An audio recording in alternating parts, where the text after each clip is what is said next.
সাবুর পাঁপড় বানানোর জন্য আমরা 1 কাপ সাবু নেব, নিয়ে পানিতে আধা ঘন্টা ভিজিয়ে রাখব।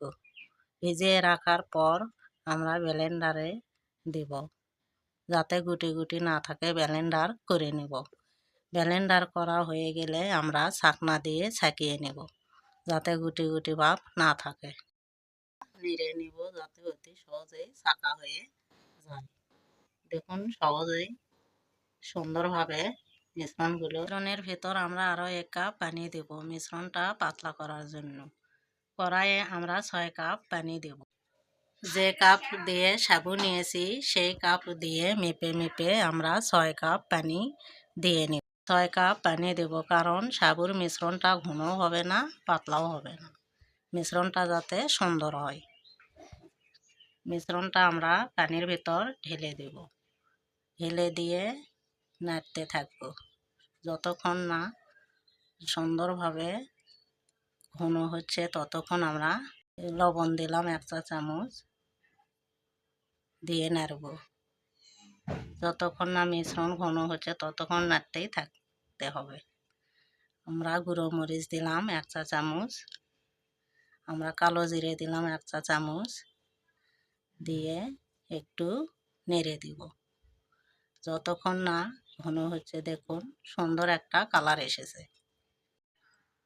মিশ্রণটি একটি পাত্রে তুলব, তুলে দেখব মিশ্রণটি হয়েছে কিনা। গড়িয়ে যাচ্ছে না, তার মানে মিশ্রণটি হয়ে গেছে। আমরা আলাদা আলাদা পাত্রে তুলব এবং ফুড কালার দেব। আপনাদের বাসায় যদি ফুড কালার না থাকে না দিলেও চলবে। আমরা ফুড কালার দিয়ে মিশ্রণটি ভালোভাবে নেড়ে দেব। দেখুন কত সুন্দর কালার এসেছে। আমরা রোদে শুকাতে দেব।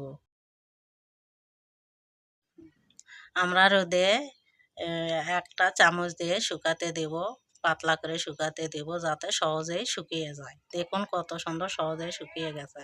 আমরা কড়াইয়ে তেল দিয়ে অল্প আছে আমরা পাঁপড়গুলো ভেজে নেব। আপনাদের বাড়িতে মেহমান কিংবা বাচ্চা যদি থাকে সহজেই খেতে দিতে পারবেন, ভালোভাবে পরিবেশন করতে পারবেন।